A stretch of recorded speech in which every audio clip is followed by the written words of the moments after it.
Hello guys, সবাইকে good morning. আজকে চলে আসলাম একটি ছোট্ট মিনি ব্লগ নিয়ে। সারাদিন আমি কী করব সেটাই তোমাদের সাথে শেয়ার করব। তো এখানে আমি ফাইনালি ঘুম থেকে উঠে পড়েছি। তো আজকে হঠাৎই মনে পড়লো একটা ছোট্ট মিনি ব্লগ করা যেতেই পারে। আমার হোস্টেল লাইফে আমি সারাদিন কীভাবে কাটে সেটাই তোমাদের সাথে শেয়ার করব। তো আমি সকালে প্রথমে উঠে স্নান করি। আজকে ওয়েদারটা খুবই সুন্দর ছিল, যেহেতু বাইরে খুব বৃষ্টি ছিল, তো সেই জন্য বাইরে কাপড় মেলতে পারিনি, এই জন্য রুমে চলে এসেছি কাপড় মেলতে।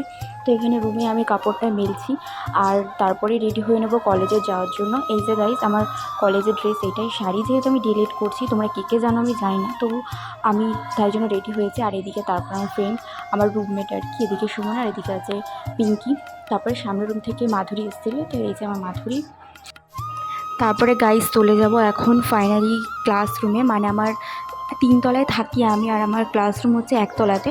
তো এইটাই হচ্ছে আমাদের ফার্স্ট ইয়ারের ক্লাসরুম। তো এখানে আমার বান্ধবীরা সব নিজের মতো পড়াশোনা করছে, যেহেতু এটা অফ টাইম ক্লাস ছিল, ম্যাম ছিল না।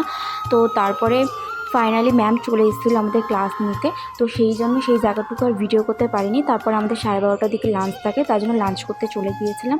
তো এই যে লাঞ্চ করে ফিরছি আমি আর আমার বেস্ট ফ্রেন্ড সুমনা, একসাথে আমরা ফিরছি। তারপরে কলেজ করে রুমে গিয়ে যে ফ্রেশ হয়েছি গাইস, শরীর খুব ক্লান্ত। তো এইদিকে আমার বান্ধবী তো এসেই খেতে বসে পড়েছে, খিদে পেয়ে গেছিলো বলে ওর, তো এখন খাচ্ছে, চিড়ে ভাজা খাচ্ছিলো। আর এইদিকে এই যে আমার বেড গোছানো হয়ে গেছে, আমি এখন একটু ঘুমাবো, শরীরটা খুব টায়ার্ড, আমি একটু ঘুমালেই শান্তি। তো এই যে গাইস আমি শুয়ে পড়েছি। তো সেই উঠবো আবার সেই 6টার সময়, এখন একটু ফোন দেখবো, বাড়িতে ফোন করব, তারপর আবার 6টার সময় উঠবো, উঠে পড়তে বসবো। তো চলো গাইস, এই যে গাইস আমি এখন উঠে পড়েছি। উঠে আমি প্রথমে চুল বেঁধে তারপরে আমি পড়তে বসি। তারপর পড়ার পর আমার ডিনার টাইম থাকে, তারপর আমি খেতে যাই। তো সবাইকে টাটা।